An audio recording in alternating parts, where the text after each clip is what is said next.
Audio video clear છે? Confirmation આપજો. Chat નો જે ઓપ્શન છે ત્યાંથી તમે લોકો મેસેજ છે એ કરી શકો છો. ચેટ નો જે ઓપ્શન છે ત્યાંથી તમે લોકો મેસેજ છે એ કરી શકો છો.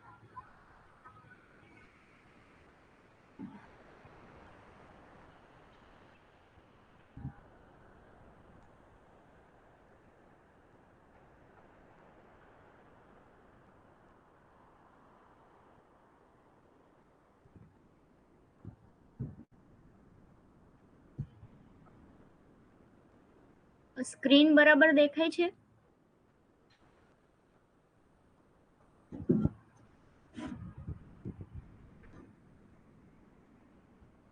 અવાજમાં પ્રોબ્લેમ છે એવું છે?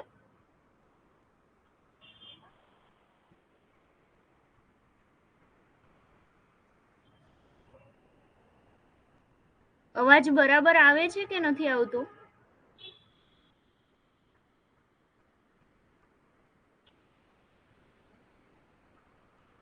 ઓકે.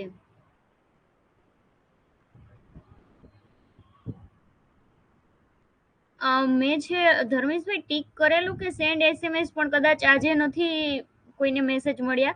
ફરી વખત જ્યારે આપણે ક્રિએટ કરશું ત્યારે ખાસ ધ્યાન રાખશું કે બધાને પર્સનલ એસએમએસ છે એ મળે લાઈવ લેક્ચરનો. અને નોટિફિકેશન છે એ પણ હું એડવાન્સમાં ક્રિએટ કરી દઈશ કે આટલા વાગ્યે છે લેક્ચર આપણો સ્ટાર્ટ થશે.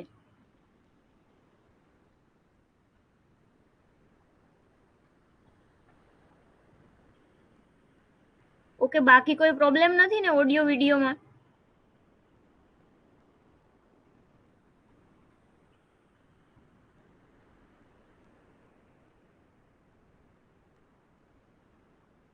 હા, તમારું નામ અને મોબાઈલ નંબર છે એ તો તમારી સ્ક્રીન પર બતાવશે જ. બાકી કોઈ ઇશ્યુ નથી ને? મારી જે સ્ક્રીન છે એ તો તમને બતાવે છે ને કમ્પ્લીટ?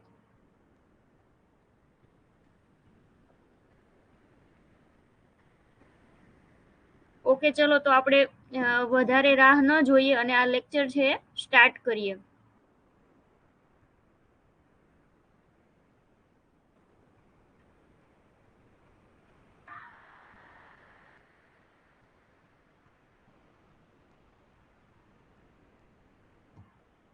આપણે કાલે ચર્ચા કરેલી કે જે જુદા જુદા બહાર છે એની આપણે વાત કરેલી. 3 ટોપિક આપણે કવર કરેલા. એમાં જુદા જુદા બહારની માવજત અને કયા પાકમાં કયો બહાર લેવાનો છે એની આપણે ઓવરવ્યુ જોઈ લઈએ. કે દાડમ છે તો એમાં હસ્તબાર છે, લીંબુ છે તો એમાં હસ્તબાર છે, અને જામફળ અને સીતાફળ છે એમાં છે એ મૃગબહાર છે એ લેવાની ભલામણ છે.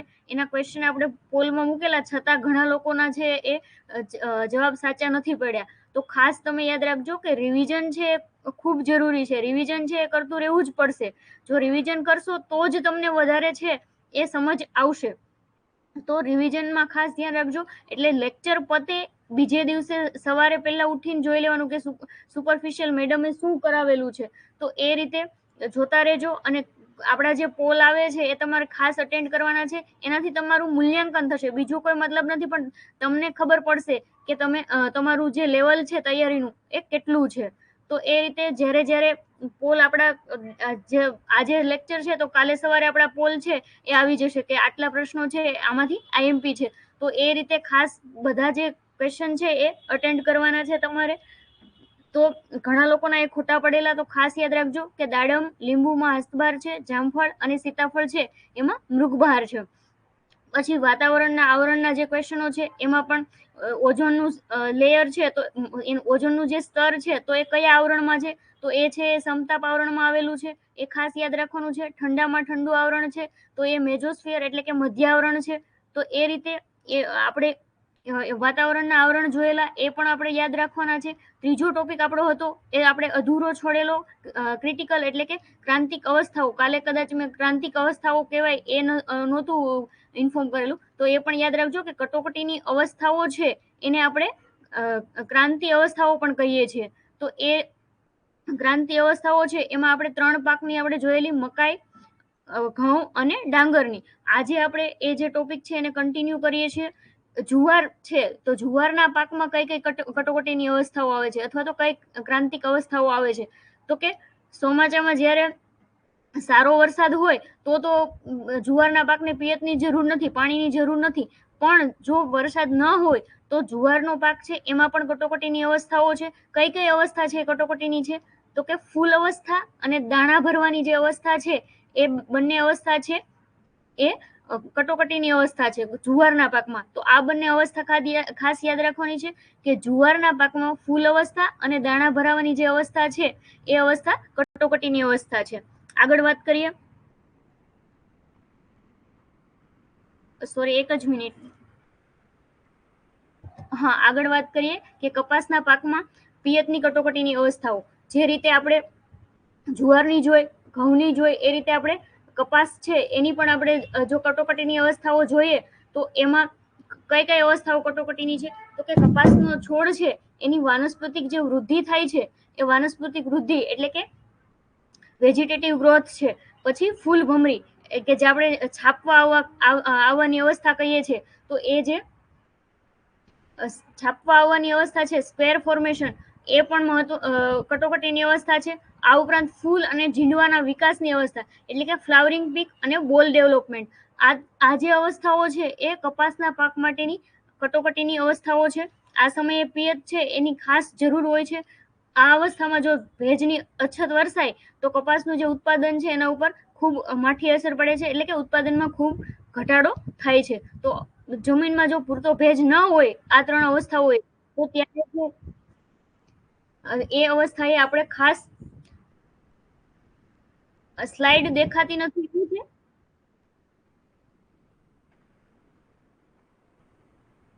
એક જ મિનિટ, કદાચ બધા લોકો એવું કહી રહ્યા છે કે સ્લાઇડ નથી આવી રહી.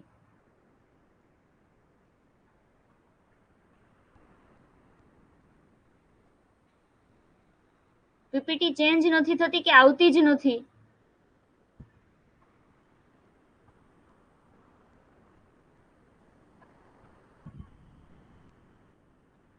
પીપીટી નથી આવતી એવું છે?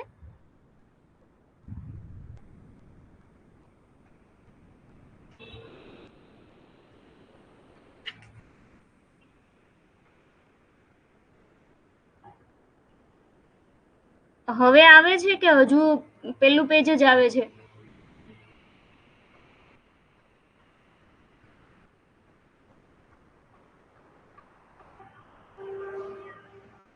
ઓકે, ડન છે ને? દેખાય છે ને બધાને? Okay okay.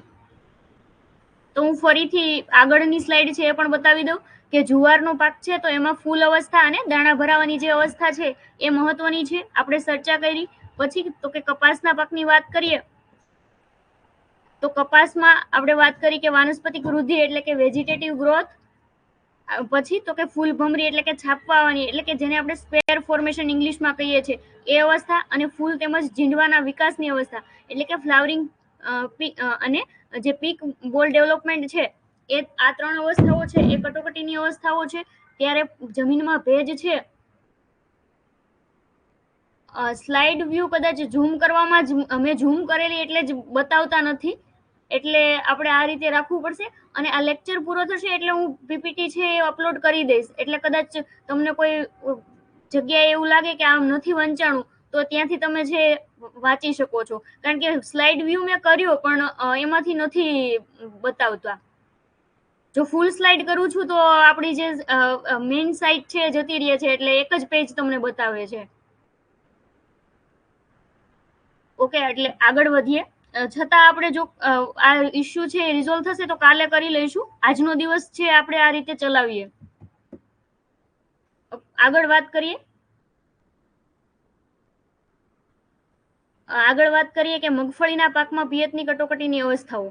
તો મગફળી એની જે ક્રાંતિક અવસ્થાઓ છે એ કઈ છે? તો કે ફૂલ પડવા એટલે કે ફ્લાવરિંગ છે, જમીનમાં સુયા ઉતરવા કે જેને આપણે પેનિટ્રેશન કહીએ છીએ, અને ડોડવાનો વિકાસ થવો એટલે કે પોડ ડેવલપમેન્ટ. તો આ જે ત્રણ અવસ્થાઓ છે, આ ત્રણેય અવસ્થાઓ છે એમાં પાણી છે ખાસ જરૂરી છે. એટલે આ જે અવસ્થાઓ છે એમાં ભેજ છે એ ન ઓછો થાય એનું ખાસ ધ્યાન રાખવાનું છે. તો મગફળીના પાકની આ 3 અવસ્થા છે એની આપણે ચર્ચા કરી.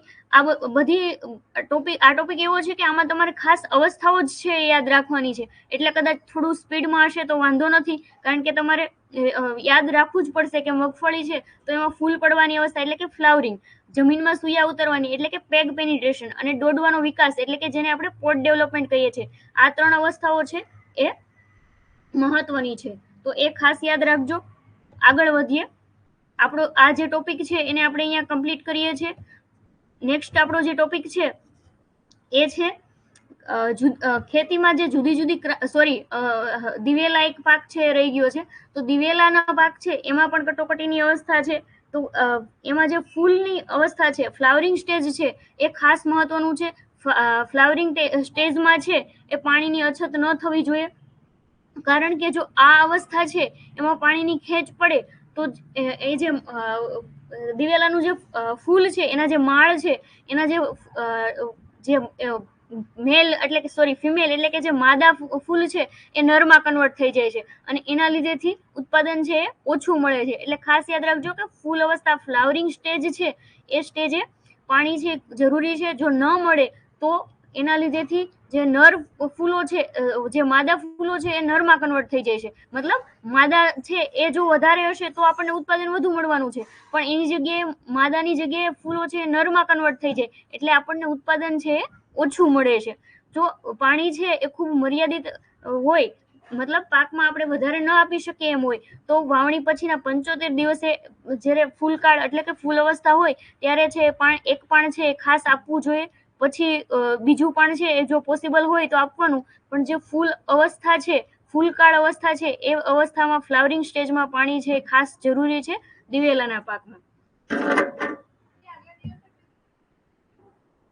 પછી આગળ આ જે ટોપિક છે એને આપણે અહીંયા કમ્પ્લીટ કરીએ છીએ. આગળનો ટોપિક આપણો છે કે ખેતી સંબંધિત જુદી જુદી ક્રાંતિઓ, જેને આપણે રિવોલ્યુશન કહીએ છીએ. એગ્રીકલ્ચરમાં જે રિવોલ્યુશન થયેલી છે, જે ક્રાંતિઓ થયેલી છે, એના પ્રશ્નો છે એ પૂછાતા હોય છે વારંવાર. તો આપણે વાત કરીએ કે પહેલી જે છે એ ઓપરેશન ગ્રીન. તો ઓપરેશન ગ્રીન છે એમાં 3 પાકો ઉપર ફોકસ કરેલું કે ડુંગળી, ટમેટા અને બટાટા, આ 3નું ઉત્પાદન વધે એના માટે 2018માં આ જે ઓપરેશન ગ્રીન છે એની શરૂઆત કરવામાં આવેલી. પછી બીજી જે ક્રાંતિ છે એ જાંબલી ક્રાંતિ, કે જેને આપણે મિશન અરોમા કહીએ છીએ, પર્પલ રિવોલ્યુશન કહીએ છીએ. આ જે જાંબલી ક્રાંતિ છે એની શરૂઆત એક સંસ્થાએ કરેલી છે જેનું નામ છે CSIR. તો એ CSIR એટલે તો કે council of scientific and industrial research. આ નામની જે સંસ્થા છે એમણે આ ક્રાંતિ છે એનું લોન્ચિંગ કરેલું છે. કયા પાક માટે થઈને છે તો કે લવેન્ડર નામનો જે ફૂલ પાક છે એનું ઉત્પાદન વધે એના માટે થઈ અને આ ક્રાંતિ છે એની શરૂઆત કરવામાં આવી છે. ખાસ કરીને જમ્મુ કાશ્મીર કેન્દ્ર શાસિત પ્રદેશ છે ત્યાં આગળ આ લવેન્ડર પાક છે એ મુખ્ય પ્રમાણમાં જોવા મળે છે. તો જમ્મુ કાશ્મીર કેન્દ્ર શાસિત પ્રદેશમાં આ જે લવેન્ડરનો પાક છે એનું ઉત્પાદન વધે એના માટે થઈ અને જાંબલી ક્રાંતિ છે એની શરૂઆત કરવામાં આવી છે. આ લવેન્ડર પાક છે એનો ખાસ ઉપયોગ ક્યાં થાય છે તો કે મેન્થોલ, આપણે નવરત્ન તેલ બધા યુઝ કરતા હશે તો ખ્યાલ હશે કે એમાં પણ છે મેન્થોલનું પ્રમાણ હોય છે. ઘણી બધી શરદીની દવાઓ છે તો એમાં પણ મેન્થોલ છે એનો યુઝ થાય છે. તો આ લવેન્ડર છે એમાં મેન્થોલનું પ્રમાણ છે એ વધારે હોય છે અને એના માટે થઈને આ એક ઔષધિ પાક તરીકે જમ્મુ કાશ્મીર કેન્દ્ર શાસિત પ્રદેશમાં ઉગાડવામાં આવે છે. તો એ લવેન્ડરનું ઉત્પાદન વધે એના માટે થઈને આ જાંબલી ક્રાંતિ છે એ મહત્વની છે.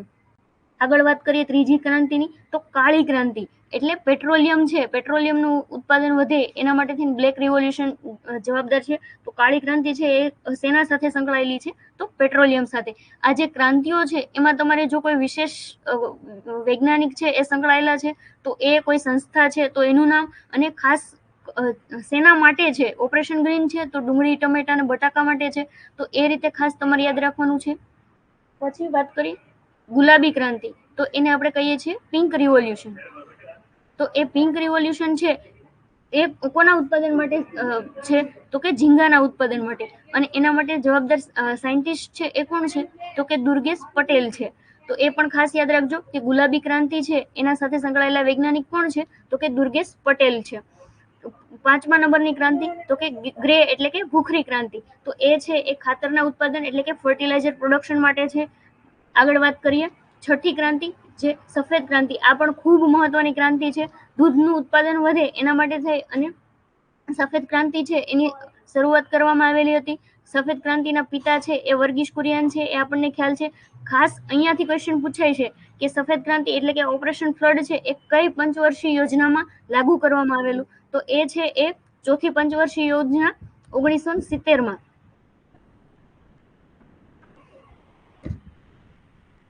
1970માં છે એ રન કરવામાં આવેલું. પછી આગળ વાત કરીએ પીળી ક્રાંતિ. તો પીળી ક્રાંતિ છે એ તેલીબિયા માટે થઈ અને ખાસ તલ અને રાઈ પાક છે એના ઉત્પાદન વધે એના માટે થઈને એનું લોન્ચિંગ કરવામાં આવેલું. તો પીળી ક્રાંતિ છે એના પિતા કોણ છે એ પણ પૂછાતું હોય છે. તો પીળી ક્રાંતિ છે એના પિતા છે એ સામ પિત્રોડા છે, અને ટેલિવિઝન ક્રાંતિ છે એના પિતા પણ છે એ સામ પિત્રોડા છે. તો એ ખાસ યાદ રાખજો કે ટેલિવિઝન ક્રાંતિ અને પીળી ક્રાંતિના જે પિતા છે એ સામ પિત્રોડા છે.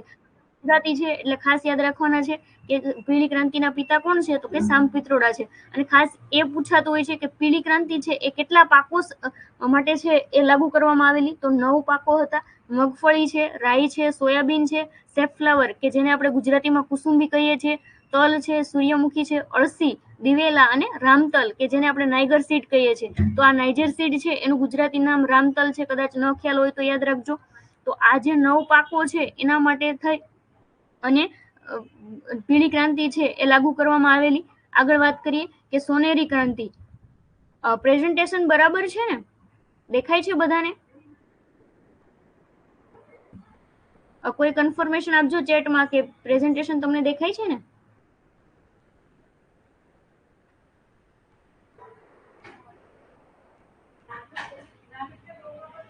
ઓકે, કમ્પ્લીટ છે.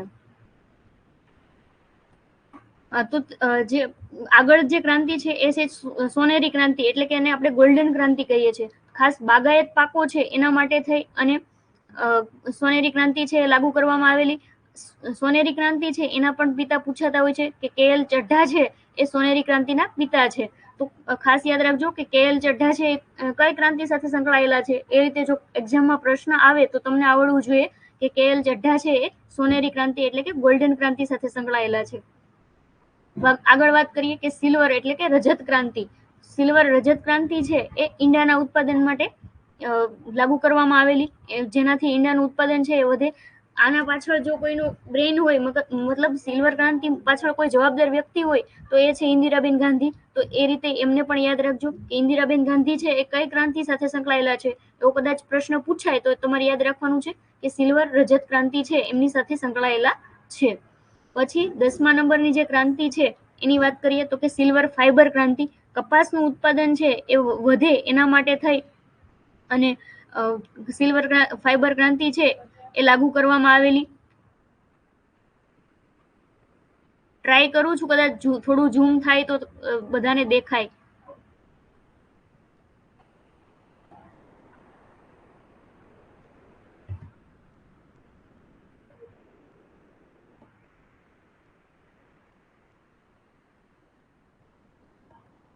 ઓકે, તો સિલ્વર ફાઈબર ક્રાંતિ છે એ કપાસના ઉત્પાદન માટે. કપાસ છે એ ભારતના સફેદ સોના તરીકે ઓળખાય છે, એ પણ આપણે જાણીએ છીએ. તો આ જે સિલ્વર ફાઈબર ક્રાંતિ છે એના એ કોના માટે લાગુ કરવામાં આવેલી? તો કે કપાસના ઉત્પાદન માટે. કપાસના ઉત્પાદનના ડેટા છે એ પણ આપણે યાદ રાખવાના છે કે કપાસના ઉત્પાદનમાં ચીન છે એ પ્રથમ ક્રમે આવે છે અને ભારત છે એ બીજા ક્રમે આવે છે. તો એ રીતે ભારત છે એ બીજા નંબરનું ઉત્પાદન કરે છે. વિશ્વમાં સૌથી વધુ ચીન ઉત્પાદન કરે છે અને બીજા નંબરે ભારત આવે છે કપાસના ઉત્પાદનમાં. પછી આગળ વાત કરીએ કે લાલ ક્રાંતિ. તો લાલ ક્રાંતિ છે, રેડ રિવોલ્યુશન આપણે જેને કહીએ છીએ, એ રેડ રિવોલ્યુશન છે ટમેટા અને માંસના ઉત્પાદન સાથે સંકળાયેલ છે. આગળ વાત કરીએ કે વાદળી અથવા તો નીલી ક્રાંતિ, જેને આપણે બ્લુ રિવોલ્યુશન કહીએ છીએ. ઓકે, સ્પીડ થોડી કદાચ બધાને વધારે લાગે છે. હું ટ્રાય કરું કે થોડી ઓછી કરું, કારણ કે થોડો ફ્લો વધી જાય છે એટલે સ્પીડ થોડી મારી વધી જાય છે. લાલ ક્રાંતિ છે એ વાત કરીએ તો ટમેટા અને માંસના ઉત્પાદન માટે જવાબદાર છે. પછી વાદળી ક્રાંતિ છે, તો નીલી ક્રાંતિ જેને આપણે બ્લુ રિવોલ્યુશન કહીએ છીએ, તો એ છે માછલી એટલે કે ફિશ પ્રોડક્શન છે એના માટે થઈ અને જવાબદાર છે. પછી વાત કરીએ કે સેફ્રોન કેસર ક્રાંતિ. તો ઘણા લોકોને થાય કે સેફ્રોન કેસર ક્રાંતિ છે એ કેસરના ઉત્પાદન માટે જવાબદાર હશે, પણ ના, એવું નથી. સેફ્રોન જે રિવોલ્યુશન છે એ સૌર ઉર્જાનું ઉત્પાદન વધારવા માટે થઈને લાગુ કરવામાં આવેલી છે. તો એ યાદ રાખજો કે સેફ્રોન છે, કેસર ક્રાંતિ છે એ સૌર ઉર્જા સાથે સંલગ્ન છે, કેસરના ઉત્પાદન સાથે સંલગ્ન નથી. પછી વાત કરીએ ગોળ ક્રાંતિ, કે જેને આપણે રાઉન્ડ રિવોલ્યુશન કહીએ છીએ. તો બટાટાના ઉત્પાદનમાં વધારો કરવા માટે થઈ અને આ ગોળ ક્રાંતિ છે એ લાગુ કરવામાં આવેલી. આગળ આપણે વાત કરી કે ઓપરેશન ગ્રીન, તો એ છે એ 3 વસ્તુ માટે છે, અને આ જે છે એ ખાલી બટાટાના પ્રોડક્શન માટે જ છે. તો એ પણ ખાસ યાદ રાખજો કે ડુંગળી, બટેટા અને ટમેટા છે એના માટે થઈ અને ઓપરેશન ગ્રીન છે. જ્યારે ખાલી બટાટાના પ્રોડક્શન માટે કહીએ તો એ ગોળ ક્રાંતિ અથવા તો રાઉન્ડ રિવોલ્યુશન. ખાસ રાઉન્ડ રિવોલ્યુશન નામ છે એ યાદ રાખજો કે રાઉન્ડ રિવોલ્યુશન છે એ બટાટાના ઉત્પાદનમાં વધારો કરવા માટે થઈ લાગુ કરવામાં આવેલું. આગળ વાત કરીએ પ્રભાણી ક્રાંતિ. તો આપણે એક કદાચ પોલ મૂકેલો કે પ્રભાણી ક્રાંતિ એ કોની વેરાયટી છે? ભીંડાની વેરાયટી છે. અને એ વેરાયટી છે એનું સંશોધન થયું અને એના લીધેથી ભીંડાનો પાક છે એમાં એના ઉત્પાદનમાં ઘણો વધારો થયો. તો પરિણામ સ્વરૂપે આ જે ક્રાંતિ છે એનું નામ જ પ્રભાણી ક્રાંતિ છે એ રાખેલું છે. એટલે પ્રભાણી ક્રાંતિ પૂછાય તો ખાસ યાદ રાખજો કે ભીંડાના ઉત્પાદનમાં વધારો કરવા માટે થઈ અને લાગુ કરવામાં આવેલી. આગળ વાત કરીએ ગોલ્ડન ફાઈબર ક્રાંતિ. તો ગોલ્ડન ફાઈબર ક્રાંતિ છે એ શણના ઉત્પાદનમાં વધારો કરવા માટે થઈને લાગુ કરેલી.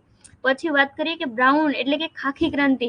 તો એ બ્રાઉન રિવોલ્યુશન છે એ ખાસ છામડા અને એ ઉપરાંત વિશાખાપટ્ટનમમાં કોફીનું જે ઉત્પાદન છે એ વધારવા માટે થઈ અને બ્રાઉન ક્રાંતિ છે એ લાગુ કરેલી. એનું નામ છે એ બ્રાઉન ક્રાંતિ રાખેલું. પછી તો કે સદાબહાર એટલે કે એવરગ્રીન ક્રાંતિ. તો આ એવરગ્રીન ક્રાંતિ છે એ MS સ્વામિનાથન સાહેબ છે એમણે લાગુ કરાવેલી કે લાંબા ગાળાનું ઉત્પાદન તો વધે છે, જેમ કે હરિયાળી ક્રાંતિ છે એમાં પણ ઘઉંનું ઉત્પાદન વધેલું, પણ એ ઉત્પાદન છે એ ટૂંકા ગાળા માટે વધેલું. તો લાંબા ગાળે છે, જેમ કે જૈવિક ખેતી છે એમાં શરૂઆતમાં ઉત્પાદન છે ઓછું મળે છે, પણ લાંબા ગાળે છે એ વધારે ઉત્પાદન મળે છે. તો એ રીતે લાંબા ગાળાની જો એવી કોઈ ક્રાંતિ આવે કે જેનાથી લાંબા ગાળાનું ઉત્પાદન છે એ વધે, એના માટે થઈને જે મિશન લોન્ચ થયેલું એ છે એ સદાબહાર ક્રાંતિ છે.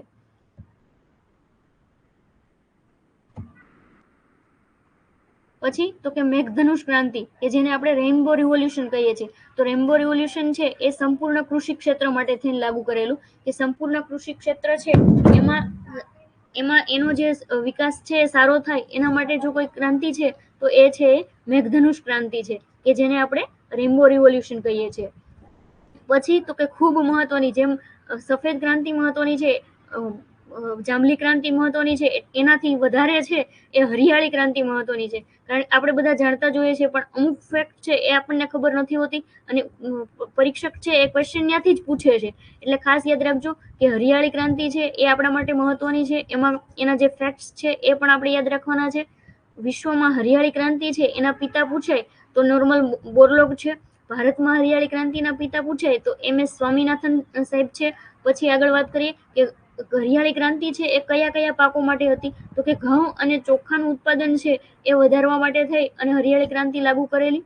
એમાં છે એ ઘઉંનું ઉત્પાદન છે ખૂબ વધેલું, ચોખામાં એટલું રિઝલ્ટ નથી મળેલું, પણ ઘઉંનું ઉત્પાદન છે ખૂબ વધેલું. પરંતુ હરિયાળી ક્રાંતિ છે એક એરિયા સ્પેસિફિક થઈ ગયેલી, એક ક્ષેત્ર પૂરતી મર્યાદિત રહેલી, કારણ કે પંજાબ અને હરિયાણાનો જે આપણે ગંગા બેઝિનનો જે વિસ્તાર છે એમાં ઉત્પાદન વધેલું. બાકીનો જે ભારતનો વિસ્તાર છે, દક્ષિણ ભારત છે, તો એ બધા વિસ્તારમાં છે એનું ઉત્પાદન એટલું બધું નથી વધેલું. તો હરિયાળી ક્રાંતિ છે એનું પરિણામ તો આપણને મળેલું છે, પણ એ ક્ષેત્ર સ્પેસિફિક છે.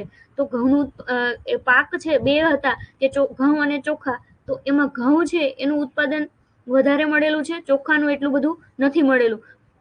ખાસ એ પૂછાય છે કે હરિયાળી ક્રાંતિ છે એ કઈ પંચવર્ષીય યોજના છે એમાં લાગુ કરવામાં આવેલી. તો ત્રીજી પંચવર્ષીય યોજના છે 1961 થી 1966 નો જે સમયગાળો હતો એ સમયગાળા દરમિયાન ત્રીજી પંચવર્ષીય યોજનામાં હરિયાળી ક્રાંતિ છે એ લાગુ કરવામાં આવેલી. આગળ છે કે એક મિશન લાગુ કરેલું, national mission on oil seed and oil palm. Oil palm છે, પામ ઓઇલ આપણે જેને કહીએ છીએ, તો એ પામ ઓઇલ નું ઉત્પાદન વધે. પામ ઓઇલ છે સામાન્ય રીતે તાડનું જે વૃક્ષ છે એમાંથી મેળવવામાં આવતું હોય છે. તો આ જે તાડ છે એ તાડના વૃક્ષમાંથી પામ ઓઇલ મળે છે, તો એ પામ ઓઇલ છે એનું ઉત્પાદન વધારવા માટે થાય અને ઉત્તર પૂર્વના જે રાજ્યો છે એના માટેથી મિશન લોન્ચ કરવામાં આવેલું 2021માં.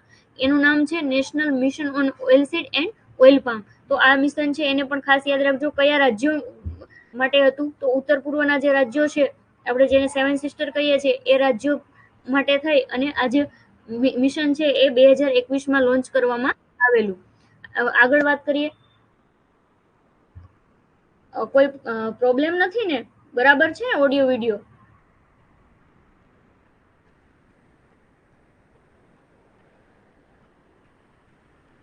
કોઈ પ્રોબ્લેમ હોય તો ચેટમાં ઇન્ફોર્મ કરતા રહેજો. આપણો જે ત્રીજો ટોપિક છે એ છે ખેતીને લગતા મહત્વના દિવસો. દિવસો તો ઘણા બધા હોય છે, પણ અહીંયા જે મેં કવર કરેલા છે, મેં જે ઇન્ક્લુડ કર્યા છે, એ બધા દિવસો એવા છે કે તમારે આપણી જે ખેતીને સંલગ્ન છે, એટલે આપણી એક્ઝામ છે એમાં મહત્વના છે. તો વાત કરીએ કે કયા કયા દિવસો છે એ મહત્વના છે. તો કે 12 જાન્યુઆરી. 12 જાન્યુઆરી છે એ રાષ્ટ્રીય પક્ષી દિવસ, એટલે કે જેને આપણે નેશનલ બર્ડ ડે કહીએ છીએ. 10 ફેબ્રુઆરી એટલે વિશ્વ કઠોળ દિવસ, જેને આપણે વર્લ્ડ પલ્સીસ ડે કહીએ છીએ. આ 10 ફેબ્રુઆરી છે એને ખાસ યાદ રાખજો. 10 ફેબ્રુઆરી વિશ્વ કઠોળ દિવસ છે, એ ઘણી વખત એક્ઝામમાં પૂછાય છે. તો 10 ફેબ્રુઆરી વિશ્વ કઠોળ દિવસ. આગળ વાત કરીએ 28 ફેબ્રુઆરી. આ બધા જે દિવસો છે એ ક્યારે ઉજવાય છે, એની જે થીમ છે, જ્યારે જ્યારે દિવસ નજીક હોય છે, સ્પીડ હું ટ્રાય કરીશ ધીમે ધીમે કે ઓછી થાય. આજે કદાચ થોડી વધારે છે, કાલે થોડી હું ટ્રાય કરીશ કે સ્પીડ છે એ મારી ઓછી થતી જાય. વાત કરીએ કે હું એ કહેતી હતી કે આ બધા દિવસો છે એની થીમ પણ ક્યારેક પૂછાતી હોય છે. પણ એ વસ્તુ ક્યારે આપણે કરીશું, તો કે એગ્રીકલ્ચરનું જ્યારે કરંટ કરીશું ત્યારે આપણે એમાં કવર કરીશું કે જે નજીકના દિવસો છે, જેમ કે સપ્ટેમ્બરમાં આપણે એક્ઝામ હોય તો આપણે ઓગસ્ટના જે દિવસો આવતા હશે કે જુલાઈના જે દિવસો આવતા હશે એની થીમ છે આપણે પ્રિપેર કરીશું. કારણ કે આખા વર્ષના જે દિવસો છે એની થીમ ત્યારે કદાચ ડિસાઇડ ન પણ થઈ હોય. તો એ રીતે જ્યારે એક્ઝામ નજીક આવે ત્યારે આપણે એની જે થીમ છે એ યાદ રાખવાની છે. તો 10 ફેબ્રુઆરી છે એ વિશ્વ કઠોળ દિવસ છે, વર્લ્ડ પલ્સીસ ડે આપણે જેને કહીએ છીએ. આગળ વાત કરીએ કે 28 ફેબ્રુઆરી રાષ્ટ્રીય વિજ્ઞાન દિવસ, જેને આપણે નેશનલ સાયન્સ ડે કહીએ છીએ. પછી તો કે 15 માર્ચ વિશ્વ ગ્રાહક અધિકાર દિવસ, એટલે કે વર્લ્ડ કન્ઝ્યુમર રાઇટ ડે, એ પણ મહત્વનો દિવસ છે. 21 માર્ચ છે એ વિશ્વ જંગલ દિવસ, વર્લ્ડ ફોરેસ્ટ ડે, તો એ પણ મહત્વનો છે આપણા માટે. પછી તો કે 22 માર્ચ વિશ્વ જળ દિવસ, વર્લ્ડ વોટર ડે.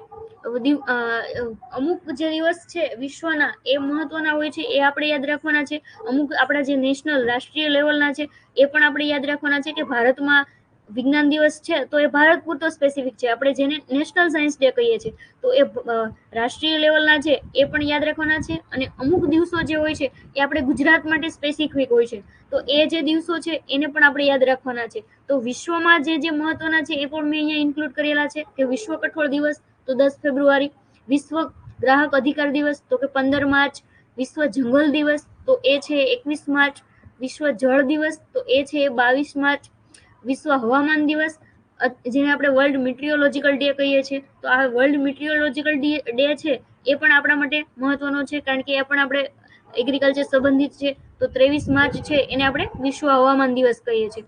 પછી તો કે 7 એપ્રિલ વિશ્વ આરોગ્ય દિવસ. 7 એપ્રિલ છે એ વિશ્વ આરોગ્ય એટલે કે વર્લ્ડ હેલ્થ ડે છે. આગળ વાત કરીએ કે 26 એપ્રિલ વિશ્વ બીજ દિવસ. આ જે દિવસ છે એ પણ આપણા માટે ખૂબ મહત્વનો છે. વર્લ્ડ સીડ ડે, તો વર્લ્ડ સીડ ડે છે એ ક્યારે આવે છે, તો એ છે એ 26 એપ્રિલે. તો ખાસ યાદ રાખજો 26 એપ્રિલ છે એ વિશ્વ બીજ દિવસ તરીકે ઉજવાય છે. તો આમાંથી ખૂબ મહત્વના કયા કયા છે, તો કે 10 ફેબ્રુઆરી વિશ્વ કઠોળ દિવસ, પછી તો કે 21 માર્ચ જંગલ દિવસ, પછી તો કે 23 માર્ચ છે હવામાન દિવસ. આગળ વાત કરીએ તો કે 26 એપ્રિલ બીજ દિવસ. આ બીજ દિવસ છે એ ખાસ યાદ રાખજો કે 26 એપ્રિલે વિશ્વ બીજ દિવસ છે એ ઉજવાય છે.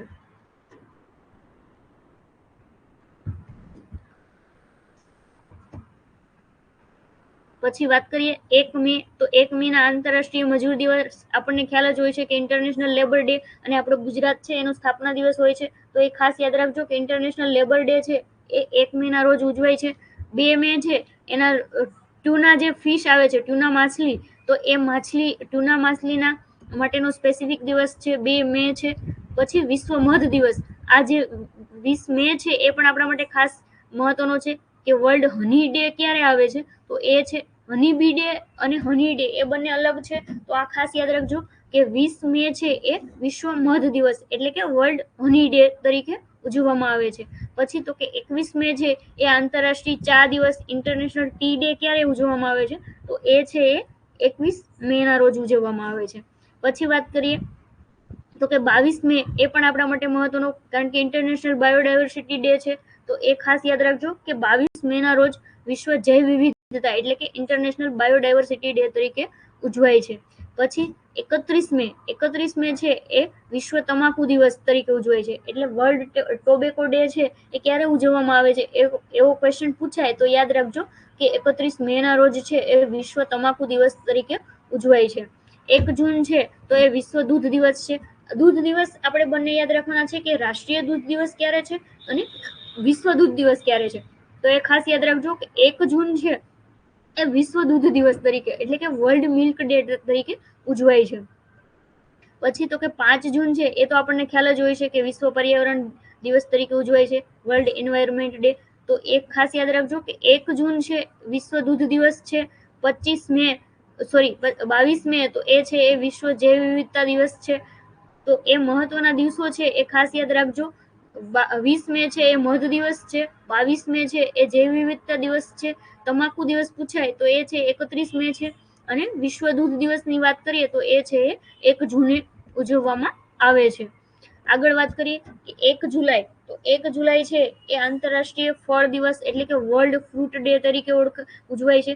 1 જુલાઈ ઘણા બધા ડોક્ટર દિવસ બી ઉજવાય છે. તો એ ખાસ યાદ રાખજો કે એ બધા દિવસ સાથે સાથે આપણો એગ્રીકલ્ચરનો દિવસ છે કે વર્લ્ડ ફ્રૂટ ડે ક્યારે ઉજવાય છે, તો એ છે 1 જુલાઈના રોજ ઉજવવામાં આવે છે. 10 જુલાઈ છે તો રાષ્ટ્રીય ફિશ એટલે કે માછલી દિવસ છે, મત્સ્ય પાલનનો જે દિવસ છે નેશનલ ફિશ ડે, તો એ છે એ 10 જુલાઈ છે. એટલે 10 જુલાઈ છે રાષ્ટ્રીય ફિશ આ જે માછલી છે એનું પેલું ખોટું લખેલું છે પણ એ તમે ધ્યાને ન લેતા, આપણે જ્યારે મટીરિયલ અપલોડ કરશું ત્યારે ચેન્જ કરી દઈશું. બીજી કોઈ ભૂલ નથી પણ જોડણીની સામાન્ય ભૂલ છે. તો એ 10 જુલાઈ છે એ રાષ્ટ્રીય વિશ્વ ફિશ એટલે કે માછલી દિવસ તરીકે ઉજવવામાં આવે છે. પછી વાત કરીએ કે 11 જુલાઈ, તો 11 જુલાઈ છે એ વિશ્વ વસ્તી દિવસ તરીકે એટલે કે ઇન્ટરનેશનલ પોપ્યુલેશન ડે તરીકે ઉજવવામાં આવે છે. પછી 12 જુલાઈ એ આપણા માટે ખાસ મહત્વનો છે, કારણ કે 12 જુલાઈ છે એ 12 જુલાઈના દિવસે નાબાર્ડ છે એનો સ્થાપના દિવસ તરીકે ઉજવવામાં આવે છે.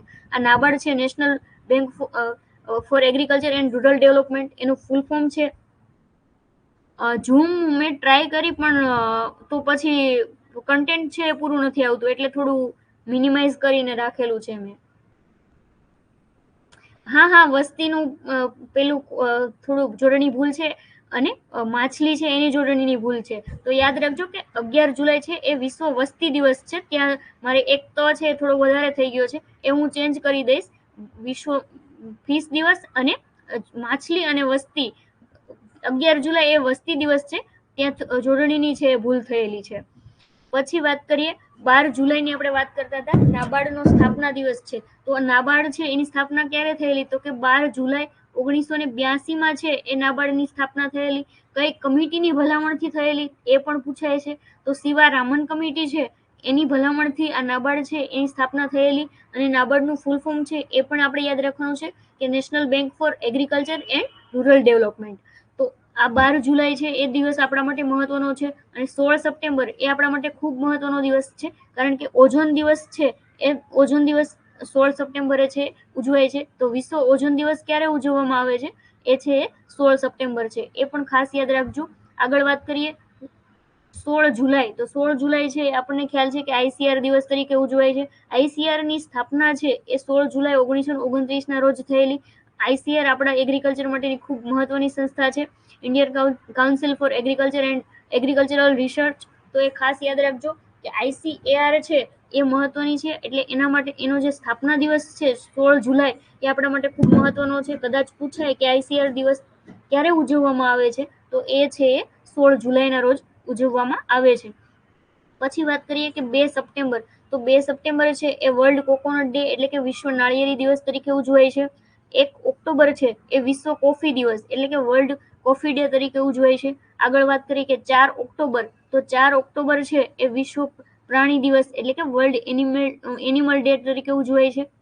7 ઓક્ટોબર છે તો એ વિશ્વ કપાસ, આ દિવસ છે આપણા માટે ખાસ અગત્યનો છે કે વર્લ્ડ કોટન ડે, વિશ્વ કપાસ દિવસ છે એ ક્યારે ઉજવવામાં આવે છે? તો વિશ્વ કપાસ દિવસ છે એ 7 ઓક્ટોબરના રોજ ઉજવવામાં આવે છે. તો ખાસ યાદ રાખજો કે 1 જુલાઈ છે એ 1 જુલાઈના રોજ આંતરરાષ્ટ્રીય એટલે કે વર્લ્ડ ફ્રૂટ ડે એટલે કે ઇન્ટરનેશનલ ફ્રૂટ ડે તરીકે આપણે ઉજવીએ છીએ. 1 જુલાઈને 10 જુલાઈ છે તો એ માછલી દિવસ છે, નેશનલ ફિશ ડે છે, રાષ્ટ્રીય લેવલનો છે એટલે મતલબ આપણા ભારતમાં ઉજવવામાં આવે છે.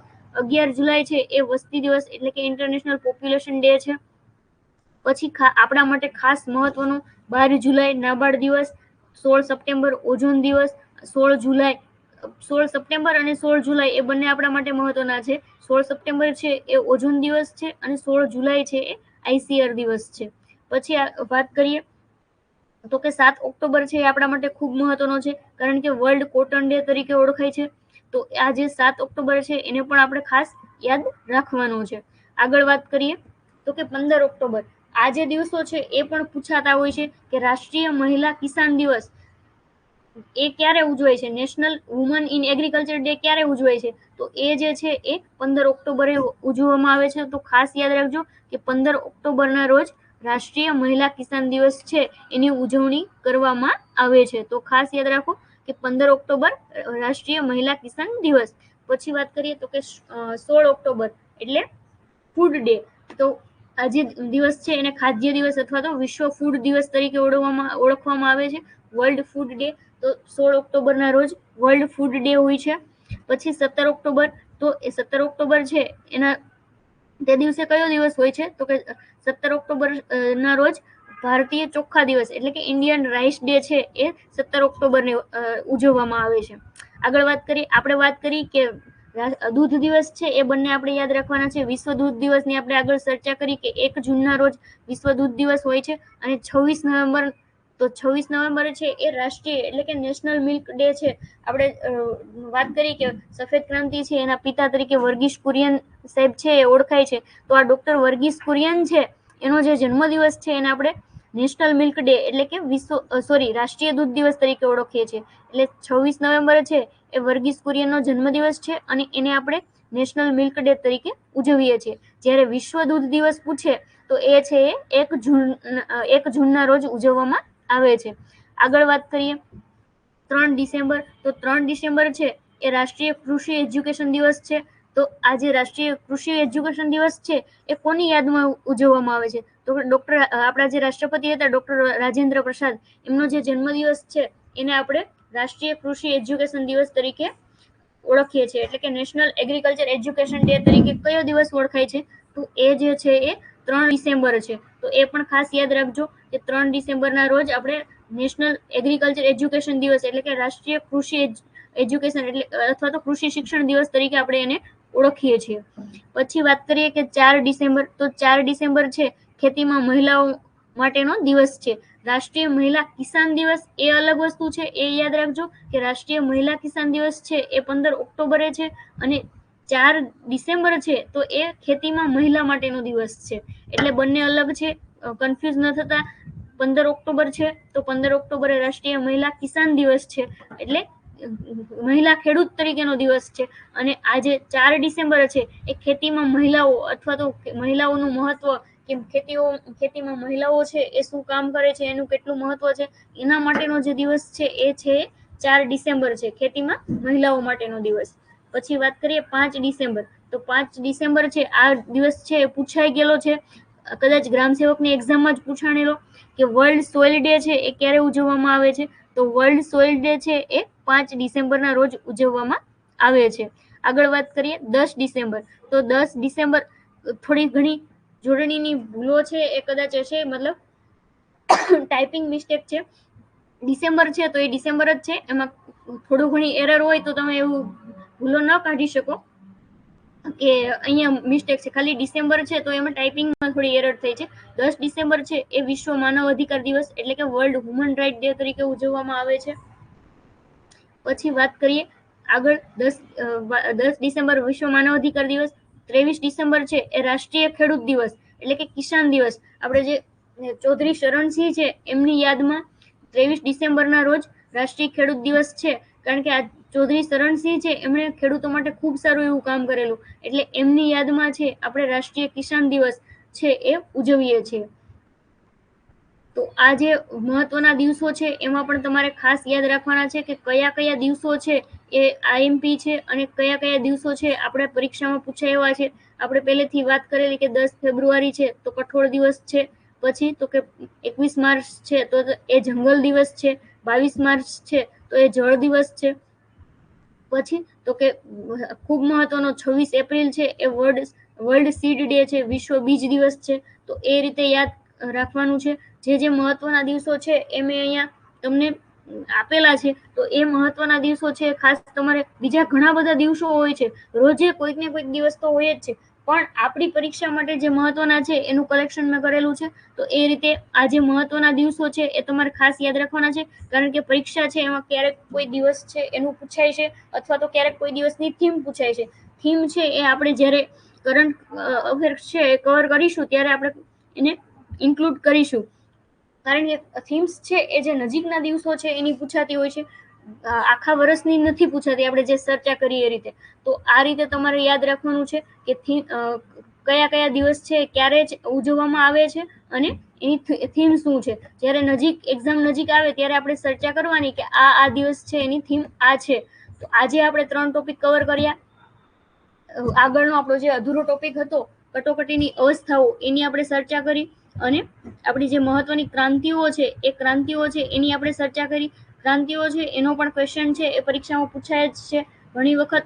કઈ ક્રાંતિ છે એ કોની સાથે સંલગ્ન છે એ રીતે પૂછાય છે કે ઓપરેશન ગ્રીન છે તો એ કયા પાકો સાથે સંકળાયેલ છે, જાંબલી ક્રાંતિ છે તો કયા પાક સાથે સંકળાયેલી છે, એ રીતે પૂછાય છે. ઘણી વખત એવું પૂછાય છે કે કોઈ વૈજ્ઞાનિક છે એનું નામ પૂછી, મતલબ એનું નામ આપી દે કે KL જઢ્ઢા છે એ નીચેનામાંથી કઈ ક્રાંતિ સાથે સંકળાયેલા છે. તો એ રીતે તમારે યાદ રાખવાનું છે.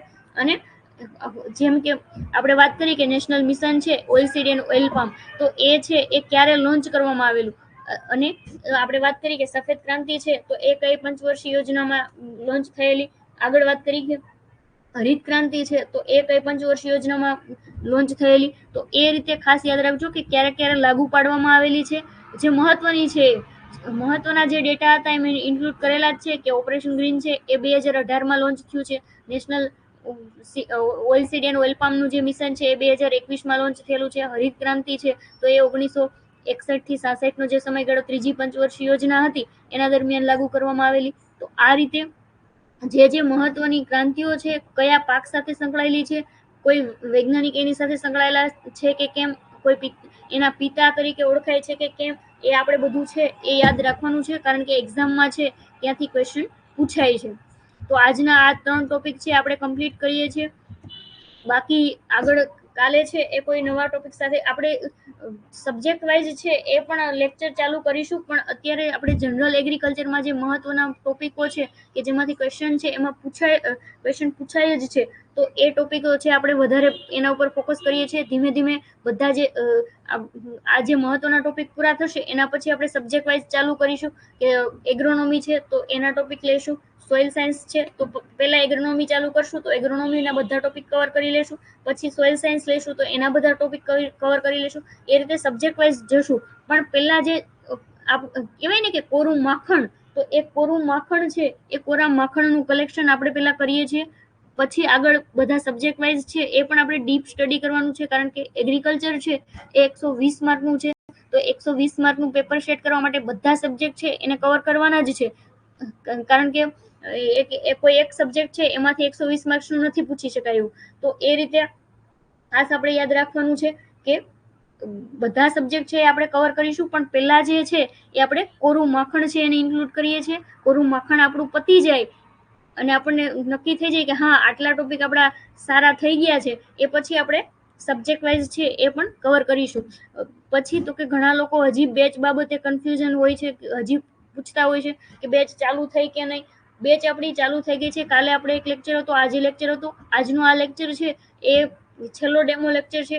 કાલથી છે આપણા રેગ્યુલર બેચના જે લેક્ચર છે જે પેઇડ સ્ટુડન્ટ છે એના પૂરતા જ મર્યાદિત હશે, અને એ લોકો માટે જ આપણે લેક્ચર છે એ એપ્લિકેશનથી લાઈવ કરીશું. આ જે લેક્ચર છે એનો રેકોર્ડેડ લેક્ચર મળશે. તો હા, આ જે લેક્ચર આપણે અત્યારે કન્ડક્ટ કર્યો છે એનો રેકોર્ડેડ લેક્ચર અવેલેબલ હશે, પણ એ છે એ આપણી એપ્લિકેશનમાં જ અવેલેબલ હશે. અને બાકીના જે લેક્ચરો હશે આગળ, એ પણ રેકોર્ડેડ લેક્ચર છે એ આપણી એપ્લિકેશનમાં તમે જોઈ શકશો. તો આ વધારે કોઈ ચર્ચા નથી કરતા. ફીઝ, હા, ફીઝ બાબતે ખાસ ઘણા લોકો કહે છે કે આટલી જ ફીઝ રહેશે. ના, આ જે ફીઝ છે ઓફર પ્રાઇસ છે, અત્યારે 21% ઓફ છે. એ ખાલી ફક્ત 1 ઓગસ્ટ સુધી જ છે. 1 ઓગસ્ટ પછી આ પ્રાઇસ છે એ વધી જશે.